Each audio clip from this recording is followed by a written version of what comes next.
they had a shop at the exit of the bus. As soon as you go out of the bus, you have this small coffee shop. What they did, they created a diffuser of a perfume of the smell of the coffee as soon as the door of the bus is opening. You are in the bus and you smell coffee.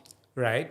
So it triggers for you the feeling that you want a coffee. And this is in the morning. So they increased their sales by 30% with this campaign simply by diffusing the smell of coffee on the door of the bus. Wow.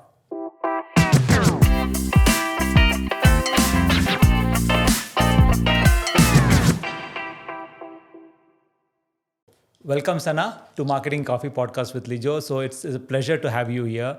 I met Sana maybe during COVID or before that? Yeah, during COVID, actually. Yeah, during COVID, right? Yes. So we started to work on a couple of projects called Whoop. And then we moved on. We were in touch. She got involved in a startup. And while talking to her, I realized that there's a huge range of kind of knowledge that she has, which I think I should bring to the podcast. So even before we get started, Sana, just take us through. I know you're in Lutron right now. Yes. Yes, and career which is FMCG, and so take us through your journey so far. Now till here. Sure. First, thank you for having me. It's amazing to be part of your podcast. I watched a couple of them, and what you're doing is fantastic. It's amazing to raise awareness about what marketing is in reality and not just one part of it. Yeah. So thank you for doing this for all the marketeers in the world. Thank you.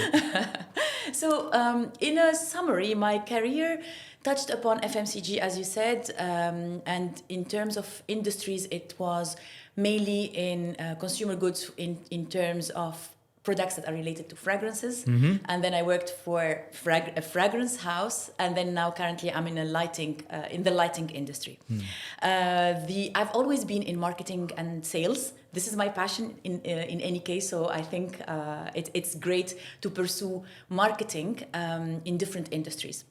And when you work in different industries, marketing is at the end of the day marketing. You learn the ABCs of marketing at school, right. But how do you implement it in different industries? And what are the common points? And what do you learn to take marketing to a higher level? So what I learned through my career is that there's something very important, which is the emotions and the sensory marketing. If you talk about fragrances, or if you talk about lighting, if you talk about the texture of cosmetics, because I work on cosmetic brands, then this is something I developed throughout my career. I worked on different countries also. In different countries, I covered in a scope of going from Middle East to Africa to South Asia, where I also discovered different insights, consumer insights, expectations of the market, trends, etc. So this is a summary about my career. I'm not going to bore you into the details. Yeah, no, it was fantastic because it's important for the audience who are listening in to understand the range of experience that you have all these years.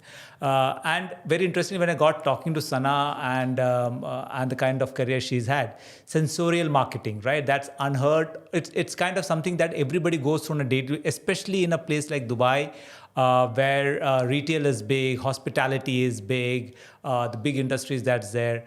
So for all the CMOs out there, and I think that kind of marketing should not be restricted, even offices for that matter, to increase productivity, right? There is so much of stuff that can be done.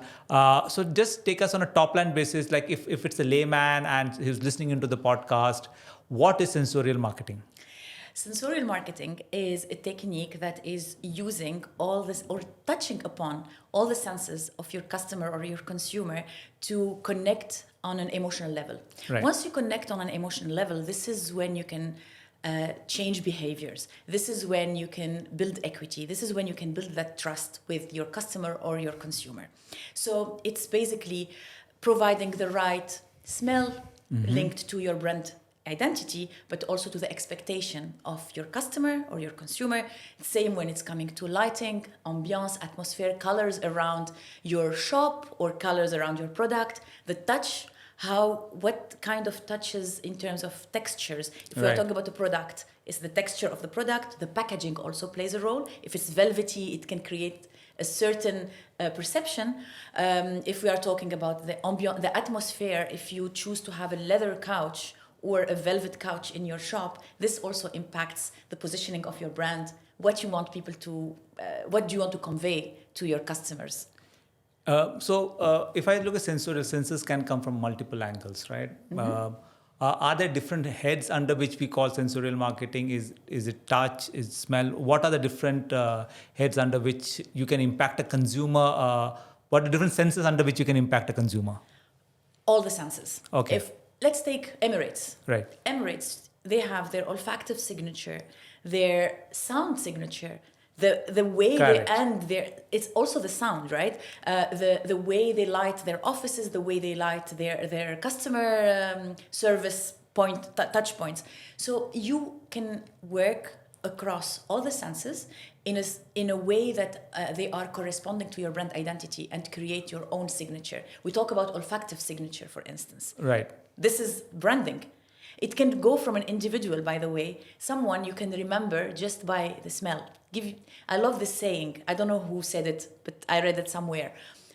Your fragrance is your presence in your absence. Wow. Okay. So if you can leave this memory by someone smelling your olfactive signature and remembering your brand or the experience that they lived there, be it a hotel, be it a shop, you created a very big impact. Absolutely. A very patent point is like the fact that Emirates, the moment it lands and that music that comes in and it blows that air, so you immediately feel like a kind of relaxed that okay, now you arrived. Exactly. Right. So the arrival itself brings in so many senses from the different options. So just going deep diving into the different. So like for example, I was just talking to a friend of mine before coming here. Like when I go to Starbucks and sometimes I work out of Starbucks, maybe at around 1:00 I get this strong smell of warm croissant, and I'm on a very strict diet, but it's kind of triggers of a different kind of emotion. Is that deliberate? Is that some part of the marketing? Is it actually, or is it, it's just that they bake fresh at that point of time? Some shops, they don't even have a bakery there. Right. They bake it somewhere and they bring it. Oh, yeah. Right? So it's not real. It's not the real smell of baking, of the croissant, So it's a created fragrance for that. So that there's a brand who did a great marketing campaign. They had a shop at the exit of the bus. As soon as you go out of the bus, you have this small coffee shop. What they did, they created a diffuser of a perfume of the smell of the coffee as soon as the door of the bus is opening. You are in the bus and you smell coffee. Right. So it triggers for you the feeling that you want a coffee. And this is in the morning. So they increased their sales by 30% with this campaign simply by diffusing the smell of coffee on the door of the bus. Wow. This is a behavioral change that you can create. Yeah, so I don't from going forward I will not trust any of the smells that comes through without. Definitely. Yeah, and I think audiences are also educated. So good you touched on this case study. So are there any other case studies that you like which you would like to bring to the audience which people are not aware of from sensorial marketing point of view?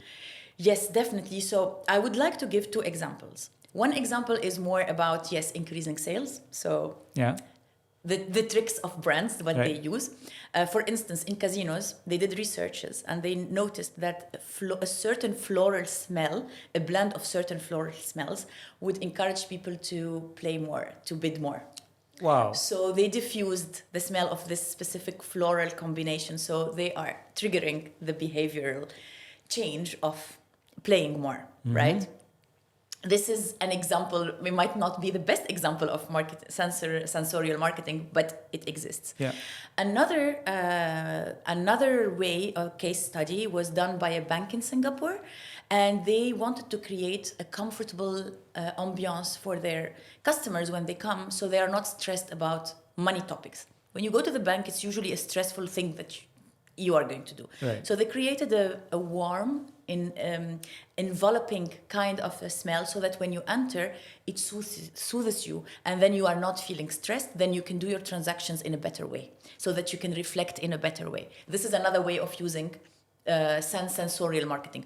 And we are here talking only about scent marketing, because there are different other aspects of it that can be used. Right. Reaching there, okay, and I'll come to the other aspects of sensorial marketing. Reaching for a scent marketing, is it a lot of hard work? Like, is it getting the right scent? Is there a lot of research? Is there consumer research involved? Or how do you come to the right mix? Yeah, that's an amazing question. Actually, it's a combination of many things. I'll give you an example. I worked on the what is the smell of the future, part of a project with Museum of the Future. Okay. So it's a very vague question. What's the smell of the future? Obviously, you need to put things into a context. So now let's talk about the smell of the future. We are in a Museum of the Future in the UAE. So first you look into what is the context, geographical context, so that you can start getting inspiration from the smells of that region. For instance, here we have the oud, we have the gaff tree, right? We have the dates. So you start looking into the cultural smells that people are used to recreate for them the elements that they're used to. Because you need a familiarity somehow in the fragrance. Right. With a touch of something that is intriguing. So how do you bring the thing that is intriguing? Is through technology, through trends that are happening internationally, to add it to this, to create a smell that is imprinting, intriguing, interesting, and memorable. Right. So this is the way. Also, you have to add the element of what is your brand identity. Right. If you are talking Museum of the Future, it's chrome, silver, right, with the calligraphy. So it's the identity, the rooted in the culture, while looking to the future. Modern, So how do you do this? Right. So example is to take an ingredient that is rooted here, oud, but to create it with a futuristic technology. Right. And add some metallic notes to it in the head notes. Wow. Then you create something that is not common. You never smelled it, but with time, because in the perfume it's a pyramid. You have the top notes that are intriguing, metallic, let's say. Then you have the heart, and then what is remaining, the bottom, after 2 hours, it becomes something soothing and reminding you of childhood, for instance, or of your culture or your roots. Yeah, so for all the brand managers out there, brand guidelines does not limit itself to logo, colors, look and feel. I think that the entire experience, especially if you're working in where there's human interactions kind of a thing. Yeah. So now coming to the second one, which is like Lutron that you're right now, and it's more of lighting kind of a thing. So how does that play a role, and how does the brand play a role in that? Yeah. So before I go into the lighting, which is an amazing also other topic about it, I just wanted to touch base about the importance of fragrance in the scent marketing, not only in the space, because I talked about this olfactive signature of a museum or a hotel, whatever. It can be very important when we talk about FMCG. Right. A very good example I wanted to share, because I worked on that project and it's very close to my heart. Persil Abaya Oud. Right. So this was launched by Henkel when I used to work at Henkel. And I remember that the local team came to us, and they were like, I wasn't in the regional team. So I was not really aware of what is the imprinting smell, what we call. They told us, look, we need to launch something that is linked to consumer insights. Consumers, when they use their abayas, when they enter somewhere, they put it on top of the oud, the smoke of the oud, to have the smell. Right. So the idea was to launch Persil Abaya with the smell of oud. Right. So that you bring the consumer insight into a bottle, into the product. And it was one of the most successful products that were launched in Saudi at that time, like by Henkel team. That's a very, very good example of... Yeah, it's good you say that, because when we worked with Henkel, I worked with Henkel for the Woo project. That was one of the products that they were pushing. And now looking back, it makes sense, right? And that consumer insight that they want, and that entire act of making sure it smells of oud. So I will not go into deep of it, but I'm sure it will be very tricky because oud itself has got multiple facets, right? Multiple smells, and everybody has their tastes and flavor and the likes and dislikes of it. But it was an amazing insight. Now, is there anything else that you worked in your career which kind of stands apart, or do we move on to Lutron kind of? Let's move to the lighting. It's also another intriguing, immersive experience. So tell us, I mean, lighting for a common person, right? It's just, okay, it should be bright, well lit. Is there, what are the different facets of lighting that goes into this? So when we talk about lighting, it creates obviously the ambiance wherever you go. If you go to a restaurant, you can create a certain ambiance and a feeling to it just through lighting, right? And you can play with the lighting in the way it's dimmed, in the way the color is, in the way where it is placed. So there are different combinations with light that can create and elevate the experience of your customer, be it in a restaurant, in an office, in a hotel room. All of these elements are playing a big role in your brand, on your brand identity and how you want to position it. And it also plays a role in your ROI, and I'm going to come to this later. Okay. So now suppose I am a restaurant owner, for example, or setting up an office, or I'm an architect or an interior designer, and there are so many out there. What are the steps I should look, or what are the things, checkpoints should I have? And because rarely do these people have a marketing manager who thinks consumer insights, right? Who looks at they are pretty much related to the very dry architectural part of it, right? What should be, from a consumer standpoint, should they look at before deciding how the ambience should be? What should go into lighting? So before I answer your question, do you know that there is a profession called lighting designer? Okay. So lighting designers are the ones who will be looking into all the details. If you give a brief to a lighting designer about your brand, your positioning, what you want to achieve with your restaurant, they are going to be able to give all the technicalities in terms of where to place the light, how to dim it, which color, when. Also, we talk now about the human-centric lighting, HCL.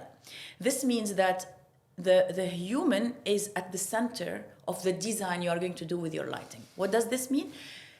Us as humans, our bodies operate through our connection to the natural light. This is why we are awake in the morning when the sun rises. I mean, I'm talking in general. Right. I know some people prefer to be awake at night, but in general, people are naturally programmed to follow the sun. And we have our moments where we feel kind of down and tired, especially if the weather is not nice and you don't have the sun. In some countries, it's even quite difficult when you don't have the sun coming out, right? So it's recreating the same effect of outside and balance what you have in terms of lighting inside with the light outside. Right. So if it's very bright outside, you might want to match it so that you don't feel there's a contrast between what's happening outside and inside. And this is what we call human-centric lighting. Right. Right. And what, let's say, here in this case, if we have a brand manager working on a brand for a hotel or not a hotel, probably not, because they have designer managers. It's different. It's not a brand manager. So if you talk about the lighting in a restaurant, you will want to think about what is your positioning. Is it more about warm atmosphere? Is it party? Is it... And what I want to add here, it's lighting can provide you the flexibility to be a versatile space. Okay. With the right lighting control system that you have, you can change your entire setup of colors, dimming, etc., to transform a place from a wedding ballroom with certain lighting that you need into a warm, cozy restaurant just by changing the light. Interesting. So I will not wait too long to ask the ROI question because, and I'm sure that every listener wants to say, okay, now this seems like a lot of work, right? Yeah. Is it worth it? Will I get the return on investment that I make in terms of making sure that this all the sensory parts as sensual marketing is working? So how do you make sure there is?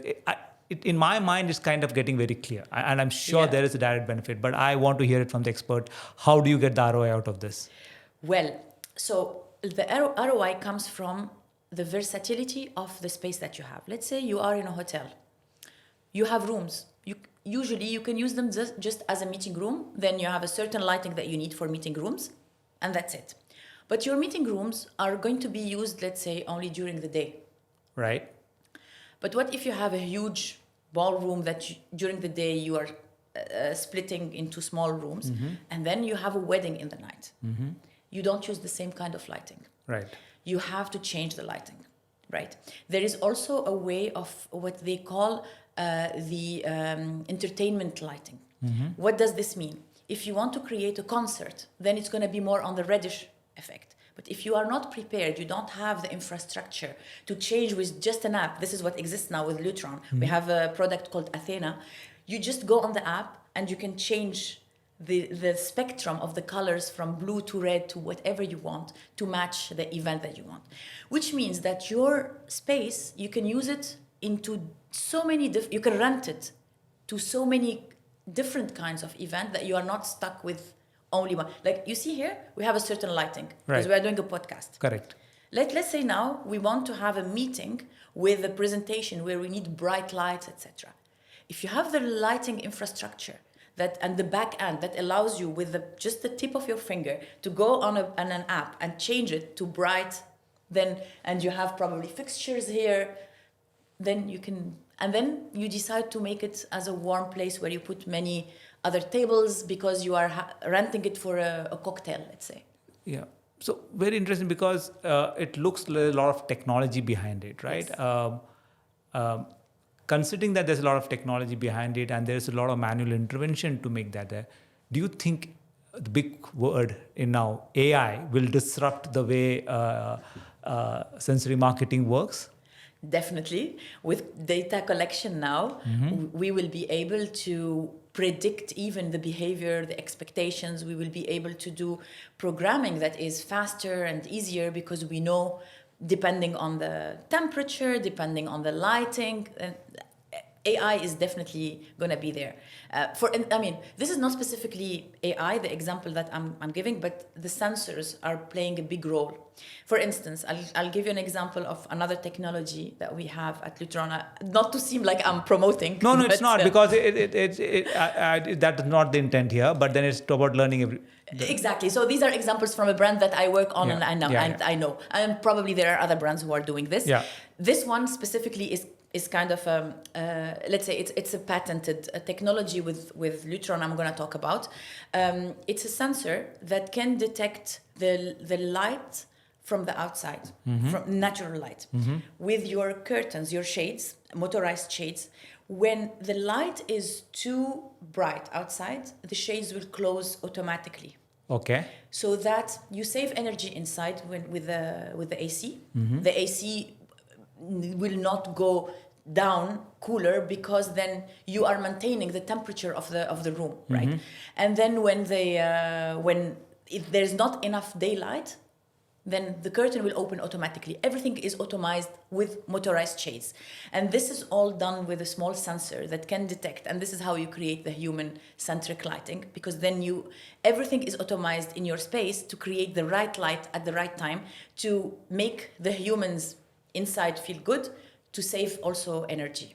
Yeah, and I think maybe I'm oversimplifying. I think experiments can be run at scale through AI and put on different combinations of smell, light, ambience, so many different things, and see what is giving you the most, the best kind of experience, sales, brand experience kind of a thing, right? Which would have been limited by right now a lot of manual interventions and a lot of now data being king. So I think this is going to just open up a different world altogether.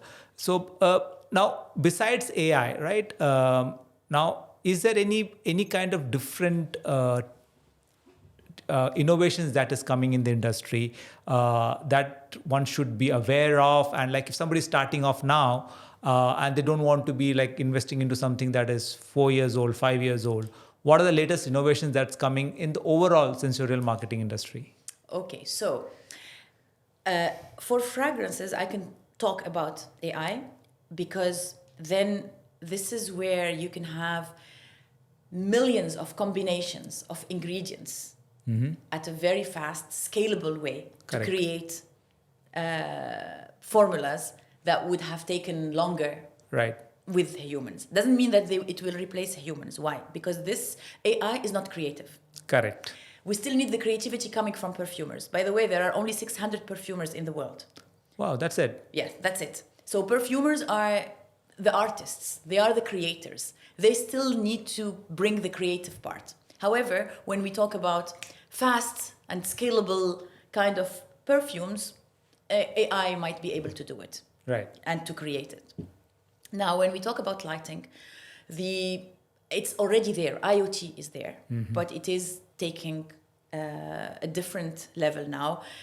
For instance, now you have technologies for the home automation. It's been there.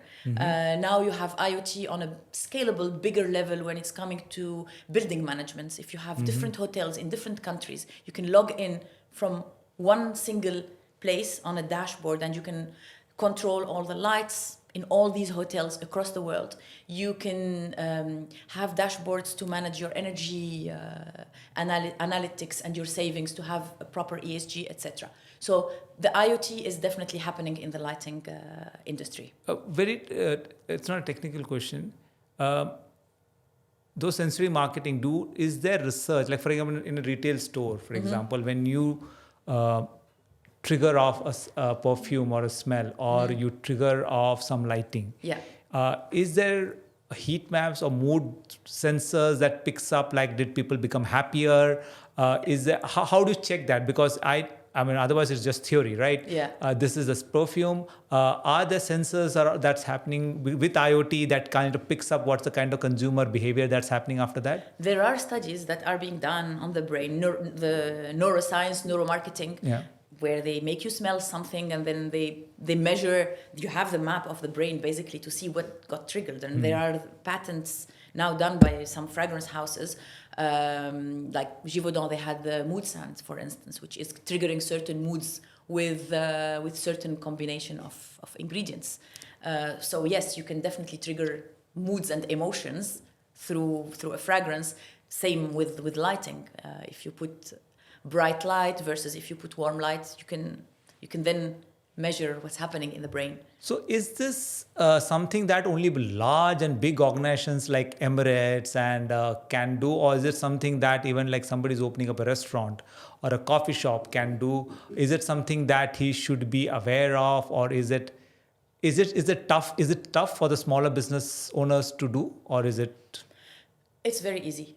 I mean, I'm saying it probably because I'm from the industry, but I'll tell you, it's like let's say we talk about scent marketing. There are diffusers. You can either put them in the AC or you can have the standalone ones. The standalone ones are not very expensive. And there are many suppliers here, without naming, because I don't want to do publicity for nothing, but there are many of them who are putting probably 1 to 2 diffusers depending on the space, and you can create it. It's not, people are doing it in the house, in their homes. So it's not something that is complicated or difficult to achieve, right? When we talk about scent, creating this atmosphere. When it's coming to lighting, is the same. All restaurants, they need lighting. They just have to go to professional people. They have to hire a lighting designer together with an interior designer so that they can create the right atmosphere. And you might want to do cost savings on this, thinking, oh, I can do it myself. And but then the return on investment that you are missing on is big. Because by having the flexible space, by having the right atmosphere that makes people stay longer, or even the shades. By the way, I'll give you a case study. This was I'm not sure, this was a restaurant. I'm not gonna get into the details, right? They had an area that was all glass without shades. It looks beautiful. However, they noticed that all these tables at a certain time frame of the day, people were not sitting there because it was too hot. Okay. So they were missing on selling those tables. Okay. The moment they put shades that are... The experience is gone. Yeah. Then they increased their sales by 40%. Right. So if you have the right tools implemented, be it a light or the fragrance that makes you feel comfortable, or even the music, by the way, it plays a very big role. Yeah, we didn't touch that thing, right? Yes, we need to come to this probably as a conclusion later on. And you have the right lighting. Sometimes you sit in a place and you are stressed and you don't know why. It's the light. The light is not good. Right. So people will not stay and order more and enjoy the moment. So you are missing on your net sales. So it's an investment. I look at it as an asset rather than as spending money, you know. It's not a cost. Yeah. It's an investment, and that's the way we should look at it. Yeah, and I hope the smaller business owners or the larger business owners see that as an investment, because I think it's the sound itself, which we did not touch upon in deeply, because getting the right music, the right ambience, makes a huge difference. I go to gym very regularly, and there are certain times the music just pisses you off. It just brings down the entire entire energy for you to be drained. Like, okay, now I just can't go for another rep with this kind of music. So while we try to conclude this, anything that we are missing, because this very rarely do I go into marketing where I'm so excited, because there's so much to learn more than anything else, and I'm sure I learned so much. Anything while we're concluding this episode? So yeah, to touch upon the music part you talked about, and to your point, I also am a gym rat, so I relate to what you're saying. Les Mills, I don't know if you're familiar with yes, Les I know Mills. Les Mills, yeah. So Les Mills, the entire concept was created by doing studies and linking the importance of music to the motivation. Right. And they created the routine. If you look to the movements, they're all the movements we know from exercising. Right. But linking it to music, to the certain kind of music, created this atmosphere, and also they played a lot with light. Okay. In their RPM class, for instance, they play with the light. Then it created more people engaged, more people motivated, and bigger groups got created, and it became a movement. And all of this is based on music. So yeah, music is also an important element. Yeah. So all this comes together. Just one question: while you did do mention Les Mills, like there are a lot of gyms like F45 who are people looking at more genuine experiences of smell and sound and lighting? Is there a consumer trend of that, or are they just looking at the old experience? Is the consumer behavior changing with the millennials in what light or sound or music or kind of a place gives? Well, first it depends on the market we are talking about. Right. There are some markets that are more advanced than others with the exposure. If we talk about Dubai, obviously the Gen Zs are exposed to everything, and they have more of a statement and opinions to give, and they have higher expectations.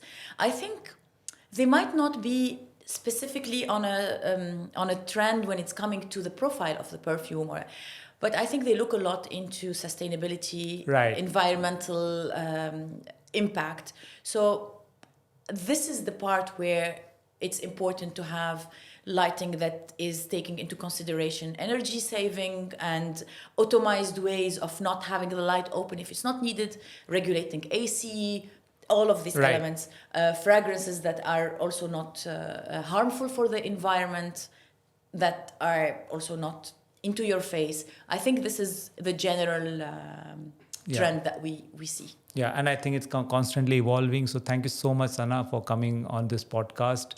How does somebody what's the best way to get in touch with you? You can get in touch with me on LinkedIn. I think that's the best place to reach out to me. Okay. Sana Choyakh. Okay. So get in touch with her on LinkedIn. So all the best, creating amazing experiences. Thank you once again for coming on my podcast. It's been an absolute pleasure. Thank you. Same for me. Thank you for this discussion. Thank you.